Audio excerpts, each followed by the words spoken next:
Hi అండి, welcome back to our channel Radha వీరు vlogs. నేను ఈరోజు అమ్మవారికి నాణేల దండ అయితే చేస్తున్నానండి. వరలక్ష్మి వ్రతం ఎలాగో చేసుకుంటారు కదా, సో ఈ వీడియో మీకు యూస్ అవుతుందని చేస్తున్నాను.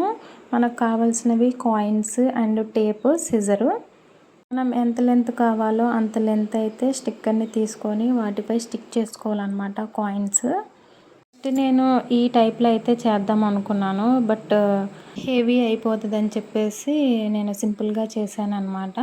ఇలా స్టిక్కర్ని తీసుకొని కాయిన్స్ని ఇలా స్టిక్ చేసుకోవాలన్నమాట. మనకి ఎంత లెంత్ కావాలో అంత లెంత్.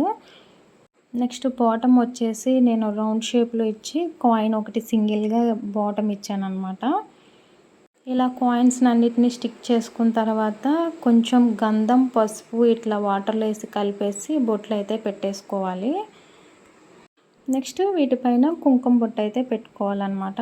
అంతేనండి, సింపుల్గా చాలా నిండుగా కనిపిస్తుంది. లక్ష్మీదేవి అనగానే మనకు గుర్తొచ్చేది మనీయే కాబట్టి ఇట్లా వరలక్ష్మి వ్రతం రోజు సింపుల్గా కాయిన్స్ మాల అయితే ఇట్లా మనం రెడీ చేసుకోవచ్చండి. ప్రజెంట్ మా ఇంట్లో లక్ష్మీదేవి పటం సింగిల్గా అట్లా లేదండి, సో నేను అందుకనే వినాయకుడి పటం తీసుకొని శాంపిల్గా మీకైతే చూపిస్తున్నాను ఎట్లా ఉంటుంది అనేది. స్టిక్కర్ని బ్యాక్ సైడ్ వెనక్కి తిప్పి అలా స్టిక్ చేసుకోవటమేనండి. Thank you for watching. Keep supporting our channel. Please do subscribe.